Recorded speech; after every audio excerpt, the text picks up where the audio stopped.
Merci beaucoup et bonjour à tout le monde, à toutes et à tous. Et merci à Rico Machado pour cette présentation.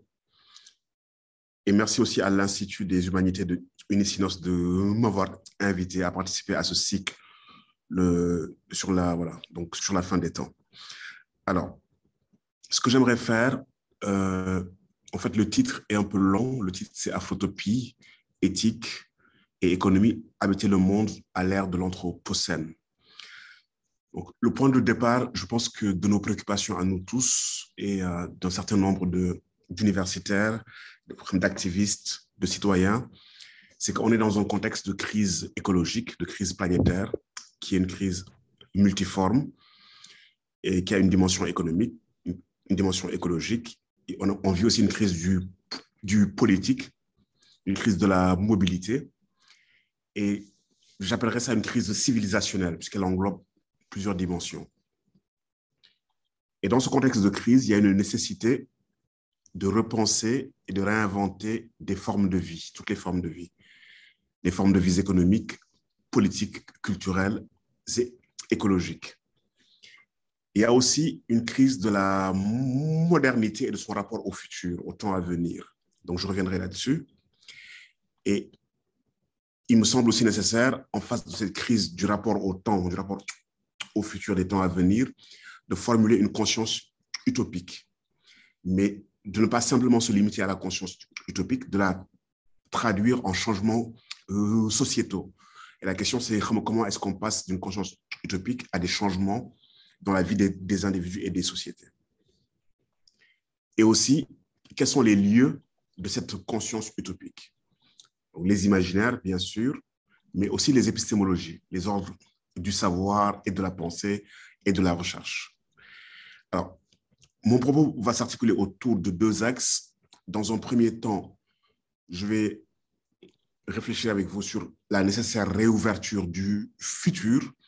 Donc, et dans un deuxième temps, je vais me proposer de penser avec vous une économie du vivant, justement pour répondre à la crise écologique et réinventer une forme de vie qui respecte le biotope et ses rythmes. L'avènement de la modernité occidentale a eu comme caractéristique, je dirais, principale, la promesse d'un futur qui est marqué par un progrès dans tous les domaines de la vie sociale. Et dans ce régime d'historicité, que l'on a appelé la modernité, les temps à venir étaient marqués par la promesse d'un mieux-être. La modernité occidentale, en dépit de ces indéniables progrès en termes de liberté publique, d'avancées technologiques et de modernisation de la vie sociale, a vu la foi en un progrès résultant d'une marche ascendante de l'histoire s'affaisser. On n'a plus foi dans le progrès qui a été annoncé au 19e siècle ou à la fin du 18e siècle.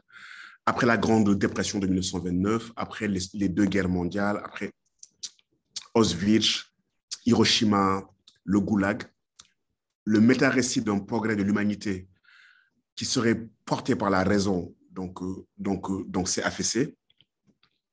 Et les crises et les multiples dystopies qui ont accompagné le règne de la raison instrumentale ont fini par saper la croyance en de lendemain qui chante.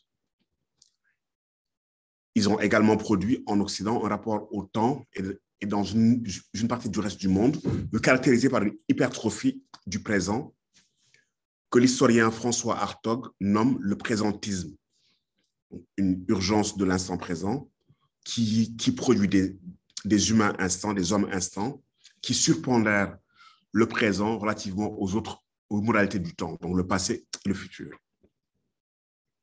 La post-modernité est devenue un temps qui est marqué par un futur sans promesse. Si ce n'est celui d'éviter les catastrophes multiples qu'il promet, donc la crise écologique, la déliaison des sociétés, les catastrophes sanitaires, les insécurités croissantes, et la fin décrétée des utopies, des grandes utopies, depuis l'échec des grands récits qui promettaient l'avènement de nouveaux temps, le communisme, le socialisme, semble être une caractéristique de notre époque. Et les seules anticipations qui semblent encore opérer sont celles d'un futur technologique ou d'un post-humanisme. Et c'est ça que j'aimerais interroger, en fait. Mais cette question du futur, lorsqu'on la pose à des sociétés qui sont considérées comme étant en retard sur la marche du monde, donc je pense à l'Afrique ou à certains endroits en Amérique latine, la question du futur, elle se pose différemment. À ces sociétés-là, que l'on considère comme en retard, on continue de faire la promesse d'un développement économique, d'une démocratie et d'une modernité sociétale à venir ou à conquérir. Ces téléologies qui sont rétroactives inscrivent ces sociétés dans un rapport de mimétisme social et les maintiennent dans le mythe d'une marche linéaire de l'histoire et du progrès. Ces sociétés sont sommées de franchir des étapes et d'atteindre des états sociétaux que d'autres sociétés ont déjà atteintes, comme si le seul destin qui leur était envisageable était de reproduire l'unique modèle sociétal occidental qui s'offre en exemple. Leurs différences, leurs singularités socio-historiques, leur temporalité, leur rapport au présent, au passé et au futur sont ainsi niés ou ne sont lus que sous l'unique modalité du retard. Donc vraiment, là, elles sont inscrites dans la téléologie du retard. Et c'est dans ce contexte que je souhaiterais réfléchir avec vous sur ce que signifierait pour ces sociétés du Sud ou du Global South de rouvrir les futurs et pour l'Afrique de construire une afrotopia. Mais je ne me limiterai pas simplement à la question du continent africain et de l'afrotopia. Je poserai aussi la question dans un espace qui est beaucoup plus vaste que le continent africain. Donc, pour ces nations et toutes les nations, la question de penser leur destin, donc le présent et le futur, est cruciale. Le penser en mobilisant ses univers mythologiques, son histoire, ses références culturelles, son capital symbolique dans un geste décolonial. Et dans cette entreprise, il ne s'agit pas d'un repli identitaire ou de prôner une pureté imaginaire, mais il s'agit de se fonder sur des ressources culturelles existantes afin d'en extraire les éléments vitaux. Un avenir ne peut s'envisager hors sol. On ne peut pas envisager un avenir hors sol, hors d'une histoire, d'une culture. Et on ne peut pas envisager un avenir loin des alluvions de ces terres et de ces soleils, pour prendre une métaphore agricole. Donc, il s'agit de faire droit à la pluralité des histoires, parce qu'il est impossible de concevoir une histoire unique pour toutes les sociétés humaines. Il s'agit également de sortir de l'eurocentrisme attaché au schéma linéaire et progressiste de l'histoire, afin que le maître récit de l'Europe, qui condamne tous les autres peuples du monde à emprunter le chemin tracé par celui-ci, ou à en être une triste répétition. Donc, admettre la pluralité des manières d'être collectives, la pluralité des formes de vie sociétales, la pluralité des modes de production d'être, que sont les cultures, ainsi que la possibilité de plusieurs mondes dans le monde, comme le disent les zapatistes, ou comme le dit un historien du nom de Jérôme Bachet, l'idée qu'il y a une pluralité de mondes et de modalités de rapport au monde dans le monde. Avant d'envisager un peu plus en avant les questions liées au futur, arrêtons-nous un peu sur le présent et la manière dont la contemporanéité des sociétés africaines est dépeinte. Le présent du continent africain est fréquemment dépeint et représenté sous la modalité du manque et de la dystopie. Lui est appliqué les catégories d'évaluation du bien-être social qui relèvent de l'économicisme qui, depuis le XVIIIe siècle, a usurpé le lexique de l'évaluation du bien-être social, et toutes les dimensions de la vie qui relèvent de la culture, du psychologique, de la relationnalité, de la qualité des liens et des liens avec les humains, mais des liens avec le vivant dans son ensemble, sont généralement absentes dans le lexique qui évalue le bien-être des sociétés. Pourquoi il est nécessaire de rouvrir les futurs?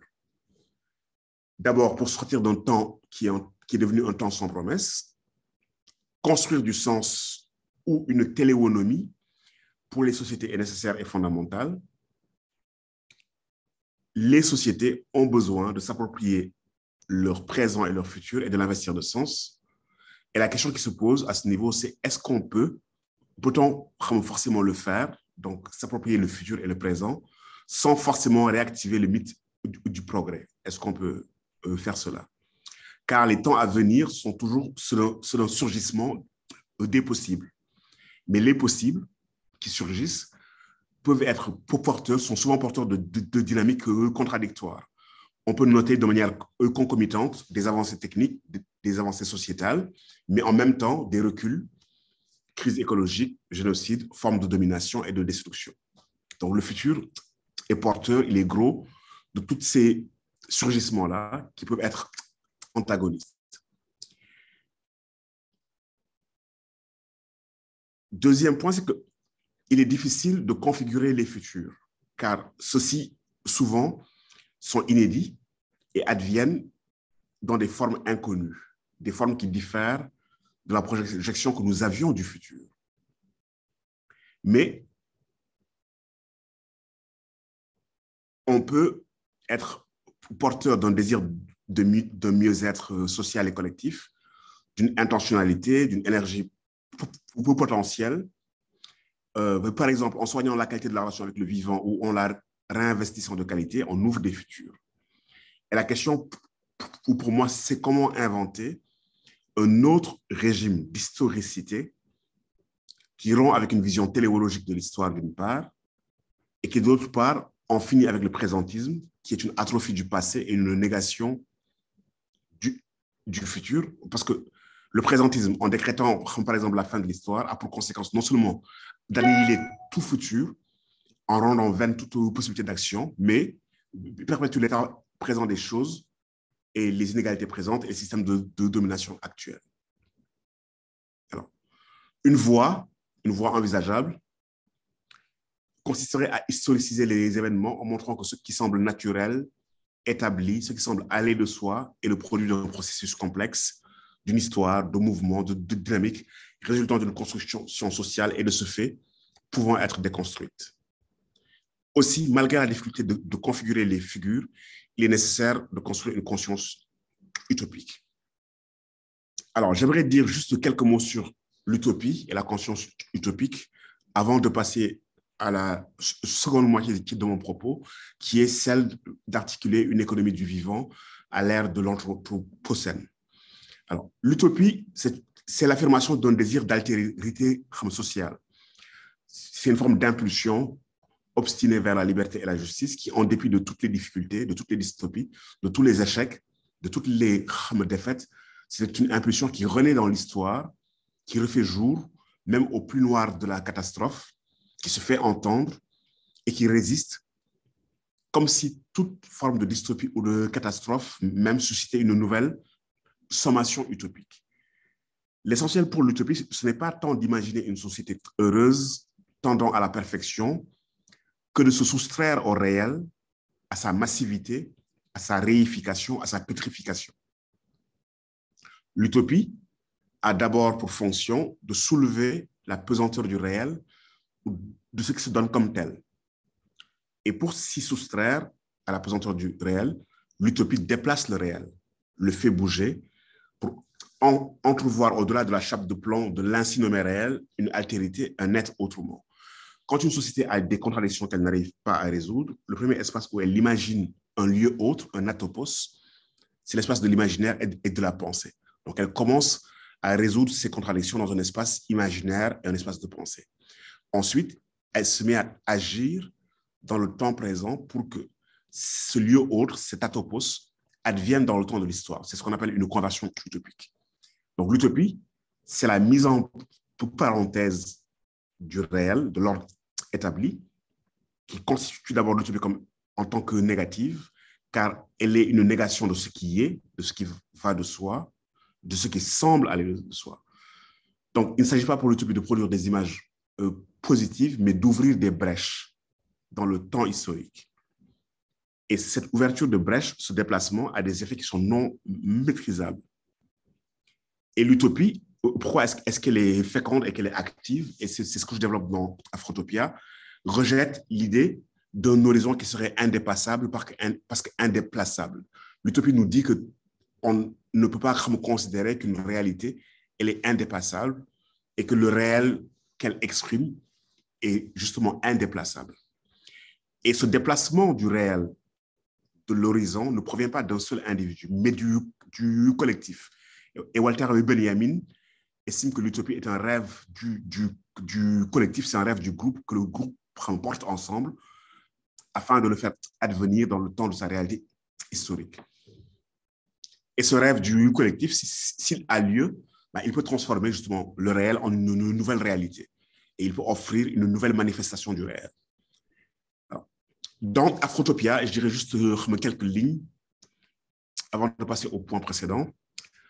Mon projet était de sortir des injonctions civilisationnelles qui sont généralement projetées sur l'Afrique. La modernité, le développement économique, toutes les téléologies du progrès qui ne prenaient pas en compte l'histoire du continent africain et où l'Afrique était un simple objet qui devait rattraper la marche du monde, alors que le continent doit redevenir le sujet et être celui qui dessine les métaphores de ses propres futurs à lui. Et donc, il s'agissait de reprendre dans son propre être, d'être en mesure d'élaborer les métaphores de ses futurs et de les mettre en œuvre pour une conversion utopique. Et de dire, voici les sociétés que nous voulons, voici le type de bien-être que nous voulons, voici la manière dont nous articulons l'économique, le politique, le spirituel, le culturel, l'écologique ensemble. Et voici les formes de vie que nous voulons nous donner et que nous voulons inventer. Et dans toutes ces formes de vie à inventer, à réinventer, le politique, l'écologique, le culturel, il me semble que l'économie est une forme urgente à réinventer, parce que justement, elle affecte de manière importante la possibilité de reproduire les conditions de vie sur la planète. Et j'aimerais, dans le deuxième temps de mon intervention, insister sur ce que j'appelle une économie du vivant. Et pourquoi c'est essentiel dans l'Afrotopia ou dans la nouvelle manière d'habiter le monde, de repenser fondamentalement les modes de production économique et de construire ou d'articuler une économie du vivant. Pourquoi c'est nécessaire de repenser les fondements axiologiques de l'économie dominante? Je parle de deux constats. Et là, le premier constat, c'est qu'on vit une économie monde dont le métabolisme affecte négativement la biosphère. Une économie qui est une économie de l'entropie. Donc, je reviendrai là-dessus. Le deuxième constat, c'est qu'on a une économie qui fait l'expérience d'une crise des finalités. On ne sait plus quelles sont les finalités du système économique. Au XVIIIe siècle, ces finalités, c'était, ou bien de tout temps, l'ordre économique doit répondre aux besoins des individus de manière adéquate. On a un système économique qui ne permet pas à la majorité des individus de répondre dans la dignité à leurs besoins. Donc, il y a une vraie crise des finalités. Alors, comment peut-on penser un ordre économique qui, tout en métabolisant les ressources du biotope, en préserve la pérennité et la capacité de régénération? Et comment peut-on éviter l'entropie du vivant qui est induite par cet ordre économique? Ça, c'est une question que je pose. Une deuxième question, c'est comment repenser une économie dont les finalités incluent non seulement les humains, mais l'ordre du vivant dans son ensemble. Une économie qui n'est pas anthropocentrée. Une économie qui, dans le même mouvement dans lequel elle répond aux besoins des sociétés humaines, répond aux besoins du vivant et permet, dans ses modes de production, une régénération des ressources du vivant. Donc, du coup, pour cela, il faut une réflexion sur l'axiologie du système, sur sa théorie. Il faut repenser la théorie, il faut repenser la pratique, les deux. Et ce qu'un universitaire peut proposer, c'est déjà repenser les éléments axiologiques et théoriques et indiquer des chemins de la praxis. Depuis la révolution industrielle, on le sait, on est entré dans une ère où l'activité humaine est devenue la contrainte géologique la plus importante, qui entraîne des modifications de l'écosystème, donc terrestre. Et l'anthropocène est caractérisé par le fait que les activités humaines entraînent une destruction et une réduction de la biodiversité, mais surtout une croissance généralisée de l'entropie. L'économie monde, ou l'économie néoclassique, ou l'économie néolibérale, rejette dans le biotope plus de déchets que celui-ci ne peut en synthétiser. Et le métabolisme de cette économie monde-là affecte négativement la biosphère. C'est une économie qui a une forte dimension anthropique et qui exerce une pression trop forte sur les systèmes naturels et sur le biotope. Et c'est une économie qui accélère la carbonisation du vivant. Elle impose son rythme de production au vivant, elle ne lui laisse pas le temps nécessaire à sa régénération. Et déjà dans les années 70, la mise en danger des conditions de reproduction de la vie biologique avait été anticipée dans plusieurs rapports, Brundtland, Meadows, etc., etc. Et 50 ans après, c'est devenu une réalité palpable du début du XXIe siècle. Et les différents rapports scientifiques, notamment les rapports du GIEC, ont abondamment documenté ce fait. Si je prends un exemple en Afrique, les populations qui vivent autour du lac Tchad en font déjà l'expérience. Ce dernier s'est asséché, a perdu 90% de sa surface en 40 ans. Et sur les 55 millions de déplacés internes dans le monde en 2020, les 3/4 le sont pour cause de catastrophes naturelles liées au dérèglement climatique. On pense que ce sont les guerres qui déplacent les individus, bien sûr, mais les 3/4 des déplacés internes sont d'abord liés à une catastrophe climatique ou écologique. Et en l'espace de 100 ans, la moitié des espèces vivantes ont été détruites et on pourrait, comme Bernard Stiegler le suggère, écrire anthropocène avec un E et sans le H, pour juste signifier l'entropie du vivant. Le deuxième constat, c'est que l'économie dominante est en crise et sa crise n'est pas tant le fait des crises économiques ou des crises financières récurrentes, 1929, 1982, 2007, 2008, etc. Ce n'est pas ça, pour moi, le symptôme de la crise de l'économie. C'est qu'en tant qu'ordre des moyens, l'économie est un ordre des savoir-faire économiques. C'est un ordre qui ne remplit pas sa fonction et qui met en danger les fins qu'il se donne. Donc, et dont l'un des symptômes sont les inégalités de revenus et de bien-être à travers le monde, mais surtout dans le fait que l'économie connaît une crise des finalités. Et cette crise des finalités, elle réside dans l'incapacité de la majeure des humains, justement, je l'ai dit tout à l'heure, à satisfaire leurs besoins fondamentaux dans ce système-là. Donc, l'ordre économique ne remplit pas sa mission fondamentale, qui est de contribuer au bien-être du plus grand nombre. Si on relit les textes de philosophie morale du XVIIIe siècle, quand l'économie a commencé à devenir une discipline enseignée dans les universités, dans les facs de philosophie morale, elle prétendait qu'elle avait pour but d'accroître le bien-être et la satisfaction du plus grand nombre. Une majorité d'individus dans la planète a du mal à s'assurer les conditions d'une vie digne, et nous avons un système qui maintient une majorité d'humains dans une lutte perpétuelle pour la survie, pour se nourrir décemment, pour se soigner, pour accéder à l'éducation, etc., etc. Je n'insisterai pas là-dessus, mais quand même, il est important de revenir sur les dégâts du système dominant. Les inégalités de revenus à l'intérieur des pays riches et ceux des pays à faible revenu, les inégalités d'accès aux ressources ont atteint des niveaux extrêmes. Et ce qu'il est important de noter, c'est que ces inégalités sont liées au système de production de la valeur ajoutée de l'économie monde. Elles ne sont pas liées au fait que certains seraient doués et d'autres pas, mais c'est le système lui-même, la manière dont il est architecturé, qui produit ces inégalités. Elles sont liées à ces modes de redistribution, elles sont liées aux règles du commerce international et elles sont liées à la division internationale du travail. L'économie monde est structurée par une captation et une redistribution inégale de la valeur ajoutée dans les différents pôles et une redistribution inégale des innovations technologiques et une mise en concurrence déloyale des marchés et des producteurs des différents endroits du globe. Donc, ceci résulte en des situations de monopole, d'asymétrie, de domination de la part des pays industrialisés sur des segments entiers de l'économie monde. Et la mondialisation a abouti à une privatisation des gains de l'échange, donc une minorité a privatisé les gains de l'échange et à une mutualisation des coûts et des risques de l'échange. Donc, les coûts, on les partage, mais les gains vont majoritairement chez une minorité. Donc je passe, et nous faisons l'expérience d'une économie qui, pour produire des biens de consommation, souvent en excès, épuise la biocapacité de la planète, surexploite ses ressources, entrave sa capacité à se régénérer, etc., etc.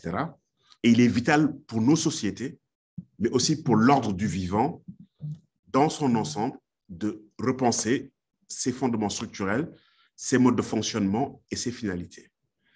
Alors, dans mon deuxième point, à quoi ressemblerait une économie du vivant? Donc, une économie du vivant, c'est d'abord une économie qui n'affecte pas négativement l'action du vivant, et c'est une économie dont l'action est négantropique. L'action ralentit l'entropie du vivant. Alors, L'une des premières choses que l'on pourrait faire, c'est qu'une économie du vivant, elle serait fondée sur une réévaluation de l'utilité de tous les secteurs de la vie économique au regard de leur contribution à la santé, aux soins, au bien-être, à la cohésion sociale, à la préservation du vivant, à la pérennisation de la vie. Donc, réévaluer l'utilité et la valeur de tous les secteurs de la vie économique en mettant comme critère absolu, critère, je dirais prioritaire, le soin, la pérennisation de la vie, le bien-être, la cohésion sociale. Il ne s'agit pas de prôner une limitation de la vie économique à la satisfaction des besoins biologiques fondamentaux que sont se nourrir, se soigner et se vêtir. Bien évidemment, les besoins de l'esprit et de la culture sont absolument essentiels à nos sociétés, mais de poser la question de l'utilité et de la nécessité des biens produits, de poser la question de leur mode de production et de poser la question de leurs impacts sociaux et environnementaux.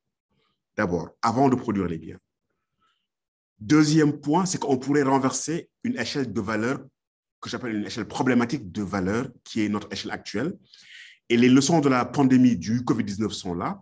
C'est qu'on s'est rendu compte que, tiens, les infirmières, les caissières de supermarchés, les conducteurs d'autobus, les médecins, tous les emplois liés aux soins ont révélé durant la pandémie leur caractère essentiel pour la vie de nos sociétés, alors que ce sont les métiers les moins bien rémunérés par le système économique actuel, qui surpaye le capital, les intermédiaires, ce que David Graeber appelle les bullshit jobs, les emplois des marchés captifs, et le système économique actuel sous-paye, sous-rétribue les métiers qui contribuent à pérenniser la vie, à la nourrir et à la soigner.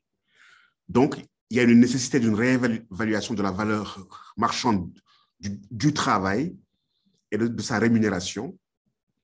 Et cette réévaluation, elle pourrait être fondée sur la contribution de ces activités économiques au maintien de la vie, à la préservation de l'environnement sain, à l'intelligence collective, à la production de savoir et à la culture de l'esprit. On pourrait totalement renverser l'échelle de valeur et l'échelle de rémunération du travail économique. À quoi peut ressembler une économie du vivant? C'est une économie qui est neutre en carbone, qui, dans son processus d'industrialisation, favorise la neutralité en carbone par un ensemble de transitions énergétiques, écologiques, etc. C'est aussi une économie dont le rythme de production s'accorde au rythme de la régénération du biotope. Une économie qui ne met pas une pression sur le biotope, qui l'empêche de régénérer les ressources. Et au-delà de la nécessité de répondre aux besoins des communautés humaines, ce serait une économie qui ne serait pas exclusivement anthropocentrée. L'idée, c'est de sortir d'une économie anthropocentrée. Lorsqu'on pense l'ordre économique, on pense on a des besoins, on a des ressources, on a des sociétés humaines et des démographies, on a des géographies et des territoires. Quels sont les modes de production que nous pouvons mettre en place pour répondre de manière adéquate aux besoins des groupes humains? On ne pense pas en fait que nous sommes dans l'ordre du vivant et que nous devons prendre en compte l'ordre du vivant dans la production économique et que le mode de production doit aussi prendre en compte les besoins du vivant. Donc, ce serait vraiment une révolution, je dirais, épistémologique et mentale, de considérer que l'économie du vivant, c'est une économie qui répond aux besoins des humains et aux besoins de l'ordre du vivant dans son ensemble. Et que ce n'est pas juste une économie anthropocentrée. Et qu'on ne peut plus se payer le luxe de ne pas interroger la finalité de l'ordre économique et de ne pas l'inscrire à l'échelle d'une cosmopolitique du vivant. Donc, troisième point, comment faire et comment mettre en œuvre une économie du vivant pour que ça ne reste pas juste une belle idée et quels sont les chemins qui existent d'un point de vue de la théorie ou de la praxis pour proposer un autre ordre économique. Alors, il y a le concept de l'économie symbiotique de Isabelle Delanoë qui est un concept intéressant. L'idée de Isabelle Delanoë, c'est que il faut produire une économie qui n'affecte pas négativement, une économie dont le métabolisme n'affecte pas négativement les ordres sociaux, environnementaux et relationnels. Donc, c'est un modèle économique régénératif, radicalement nouveau, qui affirme la possibilité de développer une relation symbiotique, c'est-à-dire une relation de croissance mutuelle entre les écosystèmes naturels et une activité humaine intense aussi dans tous les domaines de l'économie. Donc, ça veut dire une économie qui assure une symbiose entre les différents ordres. C'est-à-dire que lorsque l'ordre économique croît, en même temps, il fait croître les ordres naturels, il fait croître les ordres technologiques et il fait croître les ordres sociaux. C'est-à-dire que l'ordre économique ne croît pas au détriment des ordres naturels, il ne croît pas au détriment des ordres relationnels et politiques et sociaux. Il est dans la symbiose, c'est une relation de croissance mutuelle. Aujourd'hui, on a une économie qui, lorsqu'elle croît, elle fait décroître le vivant. Et même le terme croissance n'est pas adéquat. C'est une économie de la malcroissance, puisque c'est la croissance de certains actifs, mais qui fait totalement décroître tout le vivant qui est autour de lui. Donc, comment penser un ordre qui, lorsqu'il croît, entraîne dans sa croissance la croissance des autres ordres, naturels, sociaux, culturels. Et du coup, les critères pour produire, pour évaluer cet ordre, c'est de voir en quoi cet ordre est symbiotique, en quoi sa croissance autorise la croissance de tous les ordres avec lesquels elle est en interaction. Donc, ça veut dire quoi? Ça veut dire changer de discursivité, changer de critériologie, d'indicateurs, d'échelle de valeur. Actuellement, la convention est de mesurer la richesse produite en faisant la somme des valeurs ajoutées produites annuellement, ce qu'on appelle le PIB. Mais on le sait tous que ce concept de croissance du PIB ne prend pas en compte les coûts environnementaux, les coûts humains, les coûts sociaux de l'appareil productif mondial et que nous sommes dans une économie de la malcroissance qui est fondée sur un faux système de comptabilité, un faux système comptable qui omet de comptabiliser ses vrais coûts et qui nomme de manière inadéquate ses actifs et ses passifs. Les prix de nos produits, les produits que nous achetons au supermarché, devraient intégrer leur coût environnemental et refléter leur contenu en carbone. Ce n'est pas le cas. Et ce que nous appelons croissance économique fait décroître le vivant et le système économique actuel en favorise l'entropie. Donc, la question d'une économie du vivant, c'est qu'est-ce qu'une bonne économie pour la vie? Et c'est ce travail épistémologique que nous devons faire. Nous devons le faire non seulement dans l'ordre du savoir économique, mais nous devons le faire aussi dans l'ordre des imaginaires. C'est-à-dire que retravailler l'idée de c'est quoi une bonne économie, qu'est-ce qu'une économie prospère, c'est quoi la prospérité et comment est-ce qu'on l'envisage. Il y a un travail dans les deux espaces, celui de la pensée théorique et celui des représentations et des imaginaires. Et il faut un changement de paradigme qui induit un changement de régime normatif, de grille d'analyse et d'évaluation de l'économie, de ses productions et de ses pratiques. Les grilles d'analyse que nous avons, les indicateurs que nous avons ne sont pas adéquats pour évaluer ce que serait une bonne économie pour les humains et pour le biotope. Et ces pratiques, elles existent déjà dans plusieurs endroits. Elles sont promues par l'économie dominante. Non, elles ne sont pas promues par l'économie dominante, mais elles existent déjà, des pratiques agroécologiques, des pratiques de circuit court, des pratiques de décroissance, etc. Mais ce sont des pratiques qui ne font pas système, qui sont isolés dans un coin et qui ne font pas système. Alors, je vais terminer avec des questions à résoudre, parce que justement, je n'ai pas la solution. La première question que je pose et qui demeure à résoudre, c'est qu'est-ce qu'il faut faire?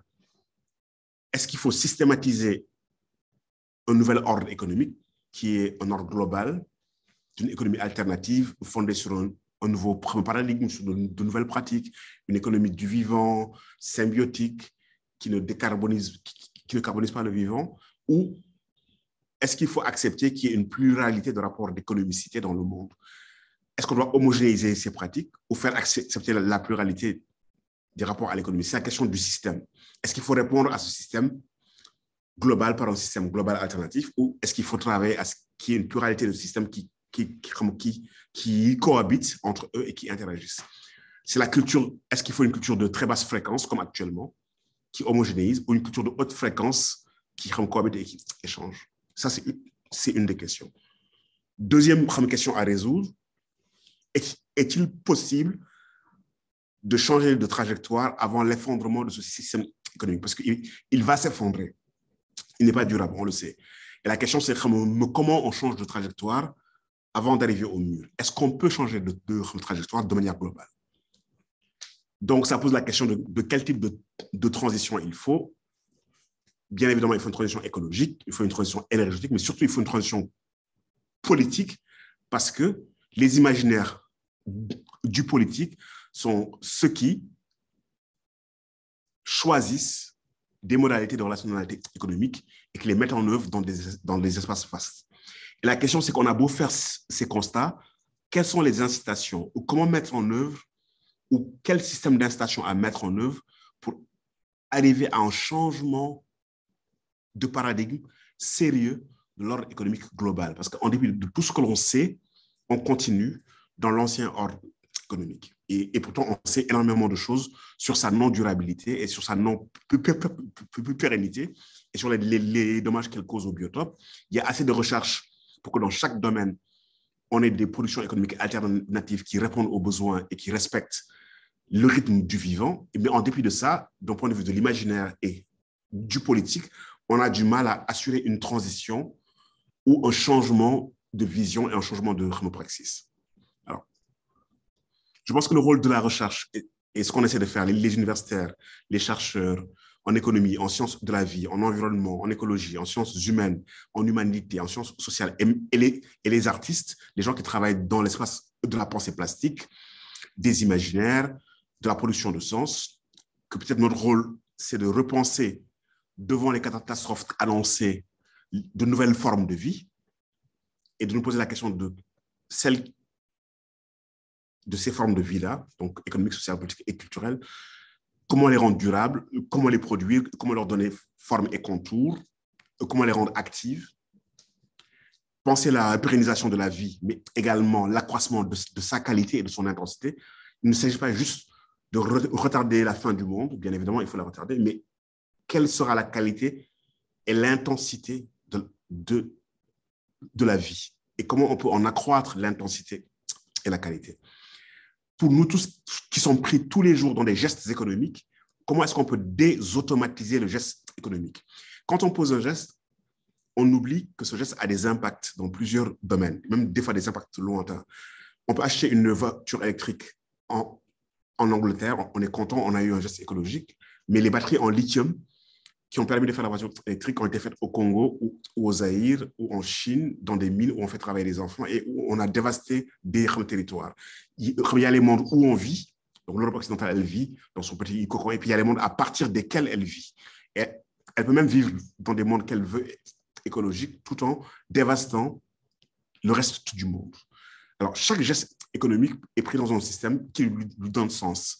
Comment le repenser et le désautomatiser, et autant que faire se peut, on ne peut pas toujours le faire, mais comment avoir conscience des implications lointaines sur le biotope, sur le vivant, sur d'autres sociétés, de nos gestes économiques que nous avons tous les jours. Donc, comment reconscientiser le geste économique et en saisir toutes les implications?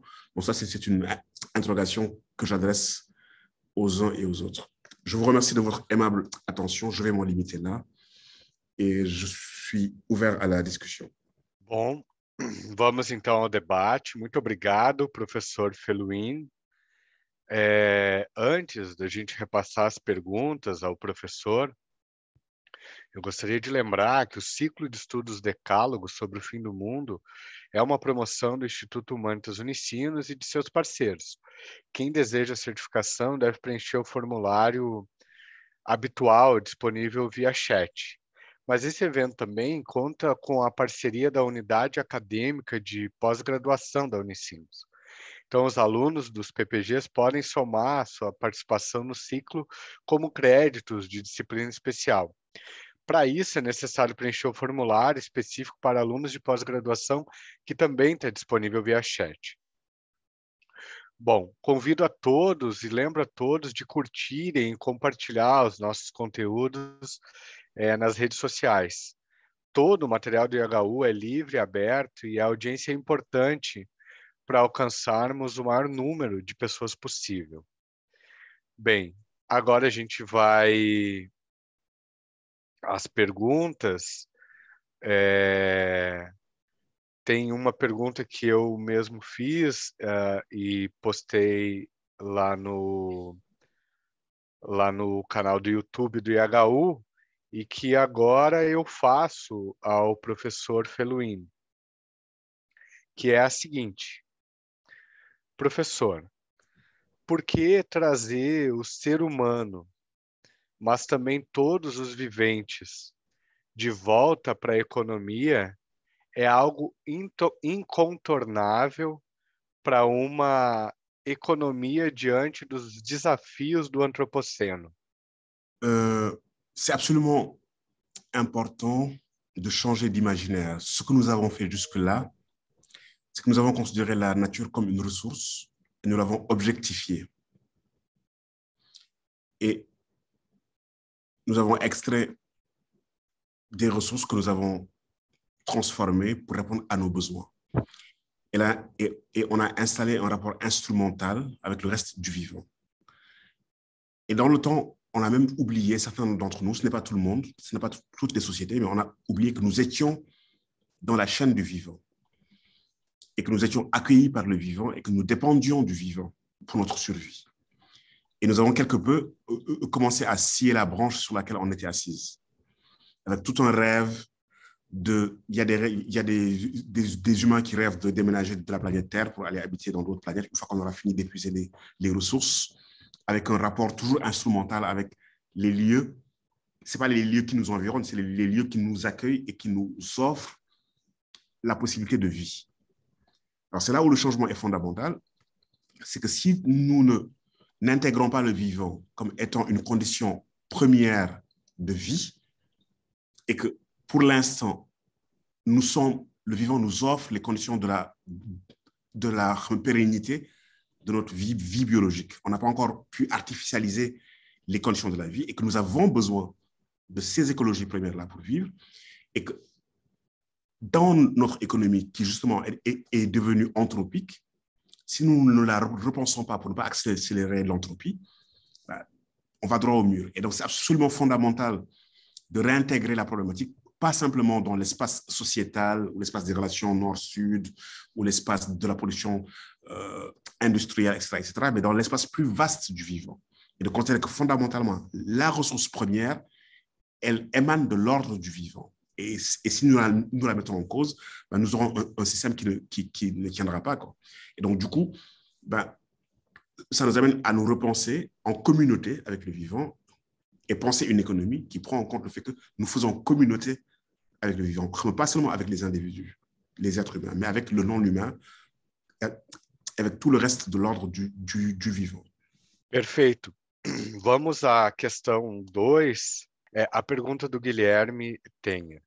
Professor Feluini, como o senhor vislumbra a superação dos novos modos de dominação? Financiarização, dívida, digitalização, vigilância, trabalhos flexíveis, etc. Qual o papel do Sul global nessa questão? C'est une question très difficile parce qu'en fait, à part quelques lieux, le Sud global est pris dans un désir de rattrapage de ce qu'il considère comme un retard économique et a adopté les modes de l'économie néolibérale et veut jouer le match aussi bien que ou mieux que. Si on prend le cas de la Chine, c'est très ambivalent. En 15 ans, elle a sorti 600 millions d'individus de l'extrême pauvreté. Ça, c'est indéniable. Mais elle a adopté tous les modes de l'économie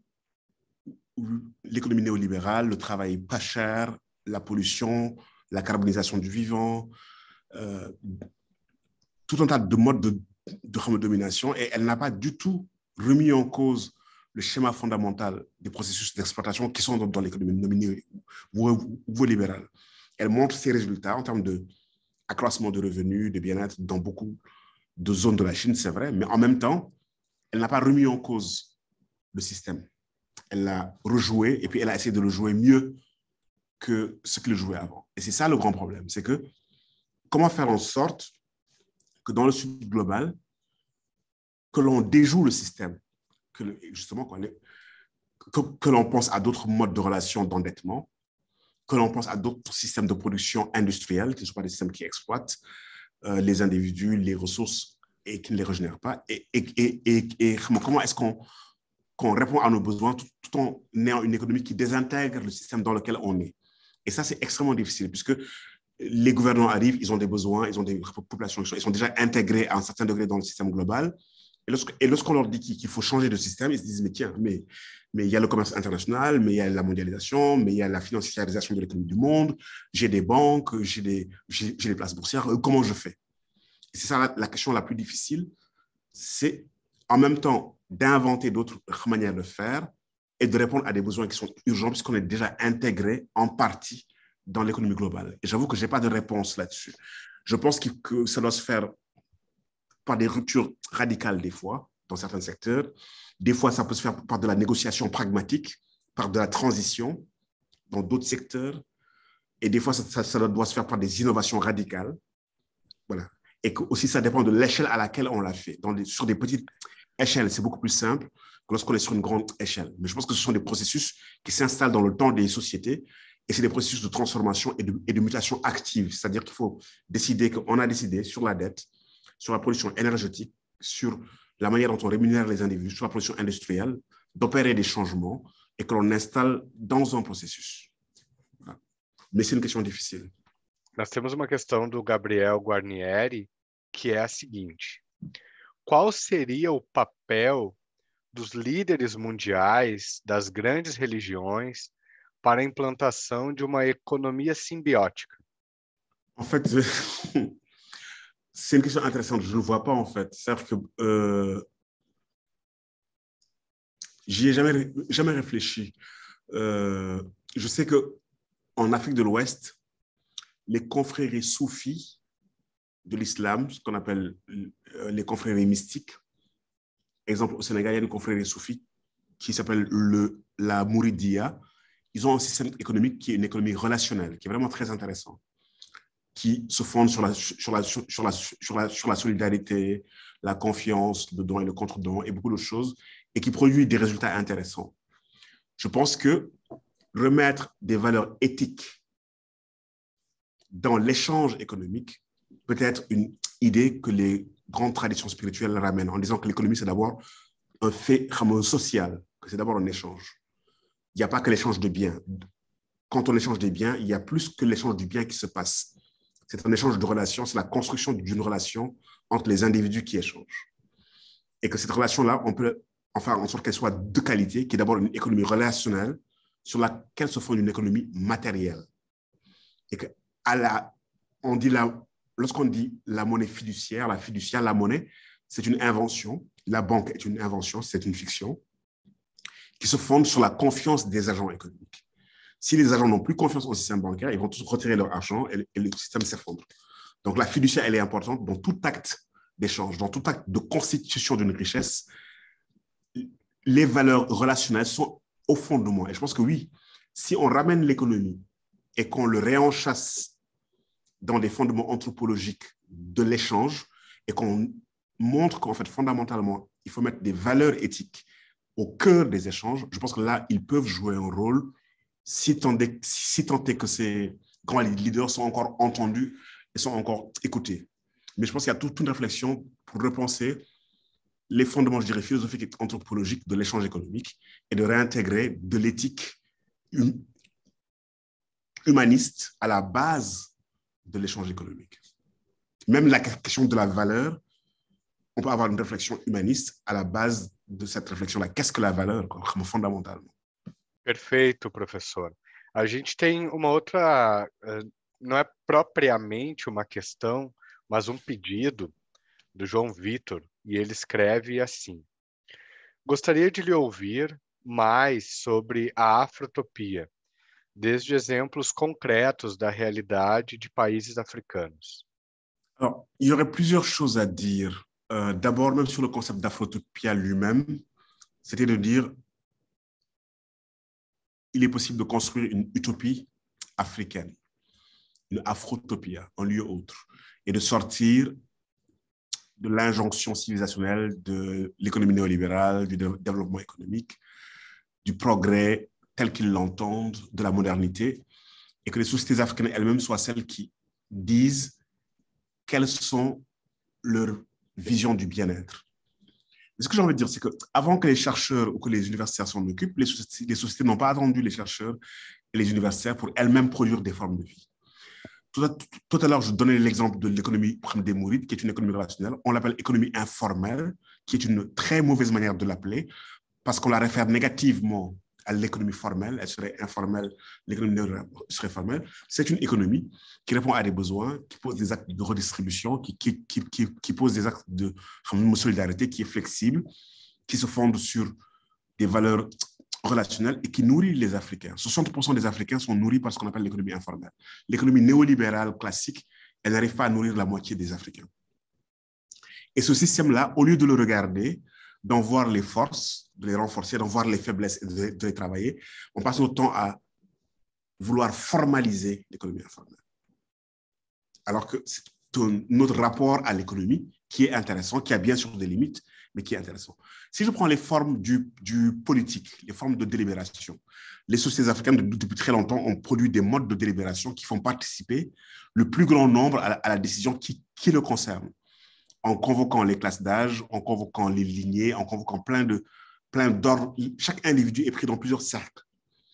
On appartient à sa classe d'âge, on appartient à sa famille, on appartient à son ethnie, on appartient avec les gens avec qui on a été à l'école, on appartient à sa confrérie religieuse. L'individu a une épaisseur et il appartient à plusieurs cercles. Et les sociétés ont trouvé des moyens de créer des espaces de délibération de tous ces cercles pour conduire leurs affaires. Toute cette richesse institutionnelle, là où les choses s'instituent, a totalement été occultée par le plaquage des institutions occidentales, le Parlement, l'Assemblée nationale, le scrutin à 2 tours. Bien évidemment, il y a des choses intéressantes là-dessus, mais il y a une plus grande richesse de production du politique quand on observe les sociétés que les formes achevées ailleurs qu'on a voulu greffer sans opérer des synthèses avec des formes beaucoup plus riches et complexes que les sociétés ont. Ça, c'est un exemple. Et troisième exemple, je finirai là-dessus parce qu'il y en a énormément. Dans le domaine de l'épistémologie et des savoirs, les savoirs que nous considérons, c'est les savoirs que nous allons apprendre à l'université. C'est les savoirs du logos. Les sociétés africaines, et même toutes les sociétés du monde, ont longtemps produit de la matrice culturelle, donc des savoirs, des savoir-faire, des savoir-être qu'elles ont transmis dans le temps. Si elles ne l'avaient pas fait, les sociétés, elles n'auraient pas duré dans le long terme. Des savoirs psychologiques, des savoirs thérapeutiques, des savoirs scientifiques, des savoirs qui sont dans les arts, des savoirs qui sont dans les textes oraux, des savoirs qui sont dans la musique, des savoirs qui sont dans les corps, des savoirs qui sont dans les modèles architecturaux, des savoirs qui sont dans la production matérielle des sociétés, ce que j'appelle les épistémologies du non-logos, les épistémologies du sensible. Et tous ces savoirs-là sont dans le corps des sociétés et nous ne les regardons pas, nous ne les extrayons pas et nous ne les ramenons pas dans un espace de partage du savoir. Et les sociétés, elles continuent à les transmettre de manière verbo-motrice avec des pédagogies qui sont différentes de celles des universités. Rien que ces espaces-là, ce sont des espaces de la Frotopia et ce sont des espaces qui nous aideraient à régénérer les savoirs que nous avons et qui nous permettraient de nous inscrire sur une archive intellectuelle et cognitive beaucoup plus vaste que les savoirs classiques que nous avons, y compris en économie. Il y a des savoirs économiques, y compris même des savoirs liés à comment faire face à des mécanismes, à des processus de changement climatique, des savoirs agricoles et une pluralité. Legal, professor. Nós recebemos 3 perguntas em francês que eu vou pedir para que a intérprete leia para o senhor em francês enquanto eu faço tradução simultânea aqui para quem está acompanhando em português. As perguntas são do Pascal. A primeira delas é: professor, o senhor está familiarizado com as iniciativas do Papa Francisco dentro do campo econômico, economia de Francisco e Clara, e dos movimentos populares, mas também as iniciativas educacionais, o Pacto Educacional Global e as iniciativas ecológicas com a Laudato Si? Qual a sua avaliação desse material a partir da África? A segunda pergunta é como a África, em geral, pode se liberar do extrativismo mineral, do extrativismo como que a gente chama no Brasil? Da mineração. E a terceira pergunta, os conceitos tradicionais como o Jama e Ubuntu são essenciais dentro dessa tarefa de mudar os imaginários? Donc, je vais prendre les trois questions. La première, c'est que je ne suis pas familier de l'économie du repas François et des mouvements populaires et du pacte éducationnel mondial, et je serais très intéressé de lire et de m'y intéresser. Par contre, je travaille avec un collègue sur ce que l'on appelle l'économie charismatique. C'est-à-dire qu'on regarde dans les monastères la manière dont les moines produisent des biens économiques avec l'idée qu'il n'y a pas de temps de production, l'œuvre doit être achevée, qu'on prendra le temps qu'il faut pour qu'elle arrive à maturité, et que ce temps-là, c'est hors du rythme de production du système néolibéral, et comment on produit de la valeur, et comment on installe dans cette production de valeur d'autres valeurs que les valeurs de l'économie marchande classique. Et ce travail sur l'économie charismatique, c'est pour nous un travail sur les formes alternatives de production et la manière d'intégrer d'autres types de valeurs dans la production économique. Mais je me renseignerai sur les indications que vous venez de me donner là. Parce qu'en fait, l'idée, c'est d'observer une pluralité de formes de vie économique et de voir comment on pourrait repenser le système et le réinventer sur la base de ce que des communautés font déjà à des échelles. Alors, se libérer de l'extractivisme, c'est déjà repenser le rapport aux ressources et à l'énergie. On peut considérer que j'ai des minerais, que j'ai du pétrole, que j'ai du gaz, mais que je ne les exploite pas. Parce que dans un premier temps, si je les exploite, j'aurai des dommages environnementaux et écologiques, et je suis dans un rapport de force et technologique qui fait que ce sont des multinationales qui vont extraire l'essentiel, auront l'essentiel des bénéfices. Il restera très peu pour les pays, puisque les contrats sont des contrats tellement asymétriques.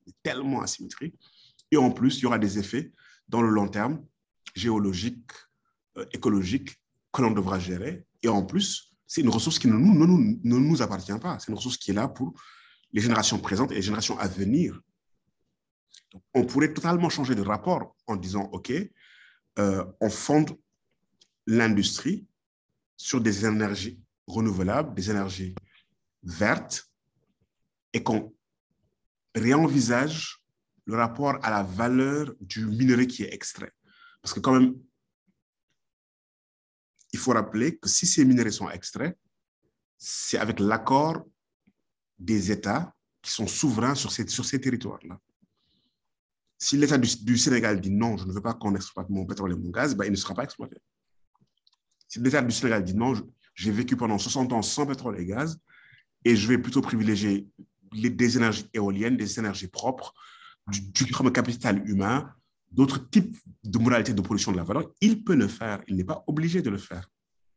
Après, lorsqu'il le fait, lorsqu'il ouvre ses mines et ses champs gaziers, il rentre dans une relation asymétrique avec la multinationale extractiviste et il transforme ses territoires et ça induit énormément d'effets, mais il entretient lui-même l'idée qu'on doit se fonder sur ces ressources-là pour produire une vie économique. Donc, mais la vérité, c'est que les États, lorsqu'ils ont ce genre de ressources-là, ben, ils sautent dessus et ils les exploitent parce qu'ils sont encore dans l'imaginaire de l'économie dominante, même si le coût à moyen et long terme est totalement exorbitant, mais ils préfèrent faire des arbitrages de court terme. Donc il y a plusieurs choses. Ce n'est pas une question simple aussi. Il y a la nécessité de faire des arbitrages de moyen long terme plutôt que des arbitrages de court terme, mais tout le monde n'a pas le choix de le faire. Il y a des États qui ont des besoins urgents et qui ont l'impression que il faut répondre aux besoins urgents en faisant des arbitrages de court terme. Donc, le rapport au temps, la capacité de delay, de retarder la réponse à des besoins que l'on estime importants et de travailler sur un moyen long terme. Déjà, ça amène le choix. Et le changement d'imaginaire et de rapport aux ressources. C'est quoi une ressource? Une ressource qui va dégrader l'environnement, est-ce que c'est une ressource? Et comment est-ce qu'on la remplace par d'autres types de ressources? Et comment on accepte le temps que ça prend de se fonder sur d'autres ressources et d'autres évaluations de la valeur?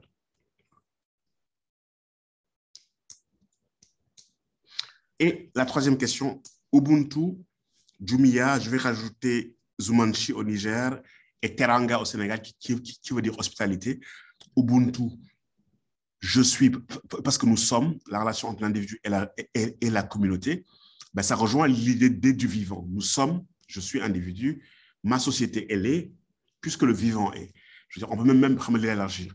Et toutes ces productions notionnelles, conceptuelles, qui sont autour de l'harmonie des groupes, de l'harmonie des individus au sein des groupes, de la relation nécessaire, de la création nécessaire d'une relation harmonieuse entre le groupe et ses différentes composantes, ben, peuvent être des ressources philosophiques et éthiques pour repenser non seulement les systèmes économiques, mais les systèmes sociaux, les systèmes politiques.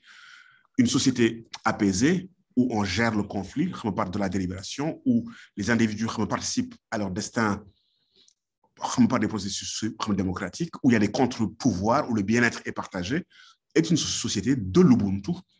Donc, on peut même réfléchir à ce que l'Ubuntu soit quelque chose qui soit plus vaste que la question du politique, qu'elle englobe la manière de produire de l'économie, la manière de produire de l'altérité, la manière de gérer les conflits et la manière d'articuler un rapport avec le vivant et la manière d'habiter le monde ou d'habiter les mondes. Et je pense qu'on a besoin de notions spirituelles, philosophiques, éthiques pour refonder des imaginaires de la relation avec tout ce qui tout ce avec quoi nous devons faire relation. Et on est un peu en panne d'autres productions notionnelles pour articuler la partie et le tout de manière harmonieuse. Et aussi, réfléchir aux interdépendances qui existent entre les différentes entités et les différentes dimensions de l'existence. Et des notions comme ça, elles sont très utiles et très fécondes. Legal. Professor, a Priscila Bellotti ela faz um pedido. Ela escreve assim: gostaria de saber mais sobre o conceito de antropoceno. E eu complemento o pedido dela, pedindo ao senhor que o senhor compare conceitualmente e pontue as principais diferenças entre antropoceno e entropoceno, tal como proposto por Bernard Stiegler. Alors, l'anthropocène écrit avec un A, donc on le sait, c'est cette idée que la contrainte géologique la plus importante aujourd'hui, c'est l'activité humaine. Donc, c'est un prix Nobel en physique, Crutzen, qui a popularisé le concept, et on l'a écrit avec A parce qu'il y a anthropos. D'ailleurs, dès cette définition, il y a eu beaucoup de contestations pour dire, attention, l'activité humaine qui dévaste le biotope et le fait de la modernité occidentale. D'abord, les Africains, par exemple, ce n'est pas eux qui dévastent le biotope. L'Afrique, tout le continent, produit moins de 4% des gaz à effet de serre. 4%, tout le continent africain. Bientôt 2 milliards d'individus. Et donc, il y a eu une contestation pour dire tous les anthropostes, tous les humains n'ont pas la même responsabilité dans la contrainte géologique que l'on impacte sur le biotope. Et certains ont proposé de remplacer anthropocène par capitalocène, le capital. D'autres ont dit le capitalocène, d'accord, mais il y a même l'économie de la plantation dans les Caraïbes, les économies de la domination, on aurait pu dire plantatiocène, la manière de l'habité coloniale du monde qui a dévasté le monde, qui a exploité tous les territoires, qui les a transformés en plantations ou en minerais, est responsable. Le capitalocène, la plantatiocène. Et Stiegler arrive, il dit oui, c'est vrai, mais puisque l'économie dominante, elle épuise la capacité de la planète à se régénérer, elle accélère l'entropie du vivant, on pourrait enlever le A et mettre un E.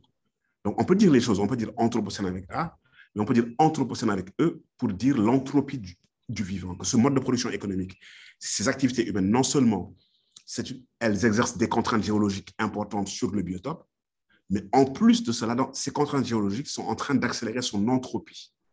Et on sait que tout système vivant se désorganise, va vers l'entropie, et il y a toujours des processus de retarder l'entropie, la négantropie. Le corps humain a besoin de métaboliser des ressources pour garder sa température à 37 degrés, sinon elle va vers un processus d'entropie. On a toujours besoin de négantropie pour retarder l'entropie du vivant.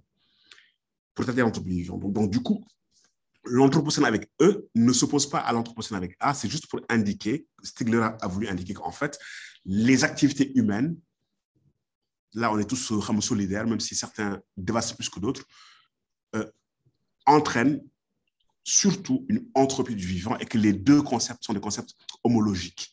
On peut écrire anthropocène avec A et anthropocène avec E, ça dit en gros la même chose. Et cet anthropocène-là, A, est anthropique avec E. Et du coup, la question pour nous, c'est comment sortir d'un ordre économique qui accélère l'entropie du vivant et comment créer un ordre qui est négantropique, qui ralentit l'entropie du vivant ou qui régénère le vivant. Perfeito. Professor, nós temos mais uma questão do Pascal. Ele a formulou em francês, a intérprete vai ler para o senhor e eu vou fazer a tradução simultânea para quem está acompanhando em português. Ele pergunta assim: as oficinas que o senhor organiza em colaboração com o Akili Bembe são um laboratório da afrotopia? Onde elas estão ocorrendo nesse momento? En fait, c'est exactement ça. C'est-à-dire que après Afrotopia en 2016, on a créé ces ateliers ensemble pour créer une plateforme dans laquelle on a invité des chercheurs, des artistes, des penseurs, des écrivains du continent et des diasporas pour repenser justement les formes sociales, repenser les modalités de production de sens, repenser les catégories à travers lesquelles on pensait l'Afrique. Parce qu'on nous avait enfermés dans des catégories handicapantes et les sociétés africaines sont en dynamique. Et on pense que les sociétés, on ne les changera pas si on ne les comprend pas, si on ne comprend pas leur mutation, et qu'il fallait qu'on renouvelle les catégories et qu'il fallait qu'on reprenne l'initiative théorique d'être ce qui nous pensons et qui pensons de notre place dans le monde et qui nous sommes. Il y avait ça. Donc, du coup, on a fait 4 éditions, chaque 2 ans, et les ateliers grandissent. Et la dernière édition, justement, on s'est posé la question de la cosmologie du vivant, du lien et des formes de vie. La question la question du lien avec le vivant. Au départ, on était sur des problématiques africano-africaines. Et à partir de la 3e édition, on a commencé à se poser des questions liées au vivant, à la condition planétaire. Et cette année, on a invité des gens qui sont venus du Brésil, de l'Europe, des Amériques, de l'Afrique, de plusieurs disciplines différentes, comme les questions liées à l'écologie, au vivant, aux arts, à l'économie, etc., etc., etc. Et on s'est posé la question de savoir justement comment est-ce qu'on pouvait réinventer les liens, les réparer, les produire à nouveau et créer une cosmologie des liens qui nourrissent et des liens qui vivifient les individus et quelles sont les formes de vie. Donc, on avance la réflexion et de plus en plus, on essaie de poser des problématiques à la fois locales et globales et on a ouvert à des penseurs qui viennent du monde entier pour qu'ils nous restituent leur expérience et qu'à partir de Dakar, qu'on essaie de repenser la condition planétaire et la condition du vivant, repenser les sociétés dans le vivant et repenser les enjeux du monde contemporain avec les gens qui ont la conviction qu'il faut qu'on réinvente les mondes dans lesquels on vit.